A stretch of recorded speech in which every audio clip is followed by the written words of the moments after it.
Learning from Chess Legends is a new tactic video series that will start on this channel. Every video of the series will start with a short introduction and a little drawing or an animation that I made. Nothing big, nothing major, but I thought it gives every video a little bit of a special flavor. After this, I will show a position from a master game that features a unique tactical pattern. This can be a classical tactical shot where it is possible to win a piece, but it could also be a checkmate combination. For example, the first video of the series was already released, and that video features a position in which the first female grandmaster, Nona Gaprindashvili, had the opportunity to deliver a checkmate in 5. However, she overlooked it and made a draw by giving perpetual check. And of course, if a grandmaster overlooks a mate in a classical match, it is usually a unique one. The possible checkmate in the Nona Gaprindashvili match is actually not that difficult to calculate once you see the key move. The difficulty lies in realizing that this key move, this key idea exists. The videos will usually be around 2 to 7 minutes long. The length depends on the complexity of the position. For example, a forced checkmating line is easier to illustrate than a tactical pattern in an open position with many possible replies that the opponent could play. And there will be a new video every 2 weeks, every second Tuesday to be precise, so there will be a constant flow of new videos coming in 2020. All of the videos will be organized in a playlist, so they are easy to find. Now that I have presented the key facts, I want to talk about in detail what you can expect from the series. One main idea is to present unique tactical patterns that can be learned with the help of this video, and in general, learning this pattern will help to sharpen the pattern recognition. But that also means that the positions will be chosen very carefully, because not every position with a tactical opportunity has a great instructional value. What I mean with that is nicely illustrated with this example. This is a position that was reached in the World Blitz Championship between Anish with white and Alireza Firouzja with black. Anish has a tactical opportunity in this position that would have won the game. However, the tactic is so complicated that it has, in my opinion, little or no instructional value for any normal human being, at least when we're talking about pattern recognition. The star move is rook c6, attacking the b6 pawn. But of course, the rook is hanging, the bishop can capture it.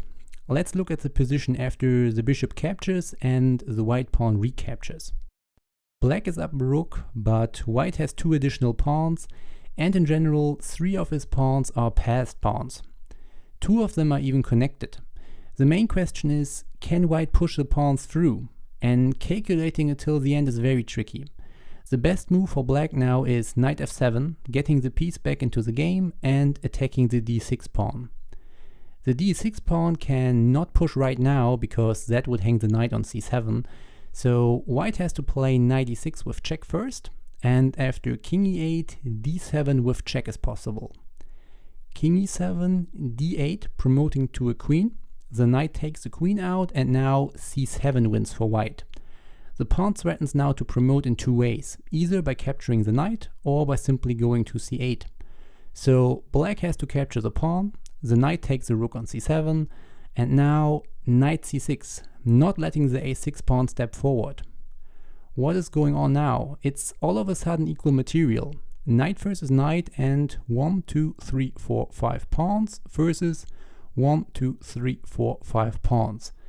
However, the position is not equal. White is still winning. Knight b6, and now the pawn can safely move to a7 when black has to give up the knight and will lose the game afterwards. Just to show the line, king d7, a7, knight takes a7, knight takes knight, king c7, knight b5, and the knight is not getting trapped and can safely escape. So when white wants to play rook c6 in the initial position, he would have to calculate that after 1, 2, 3, 4, 5, 6, 7, 8, 9, 10, 11, 12, 13 moves, an material-wise equal endgame has been reached, but knight b5 will win. And this is just one of many possible lines. My point is, it is an interesting position, And it works great if you want to practice your calculating skills. However, it's not a great tactical puzzle for a normal human being because it's just way too complicated. But that, on the other hand, does not mean that the tactical shots that I want to show in this video series will be trivial or easy to spot. Quite the opposite. Around half of the videos I have already prepared include tactics that world-class players have missed. Just to give you an example, this position comes from a game that was played in 1897 between Emanuel and Mikhail Chigorin, two Russian chess masters. In this position, the black player Chigorin could have played a mate in 6, but he missed it. And Chigorin was not your average master, he was world class. Chigorin was 2 times allowed to challenge the first world champion Wilhelm Steinitz with the title on the line. This position here will be featured in episode 7 of the video series, so I will not cover it in great detail in this video, but of course I still want to show the mate.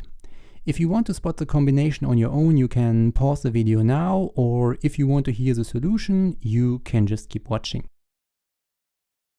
The winning move is Rook h1, deflecting the defending knight.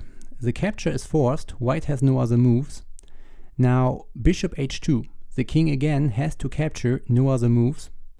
Rook h8 check, King g1 will obviously lead to checkmate after Rook h1, so King g3 has to be played. Actually, the computer now first plays Bishop h6 to make the game 1 move longer, and now King g3. The knight can give a check now on f5 when the king has only 2 options left, f4 or g4. However, it doesn't matter which option white takes because Rook h4 would be checkmate in both cases. So it's a very nice checkmate for black. I think the most difficult task in this position is to even consider the double sacrifice of the rook and then of the bishop.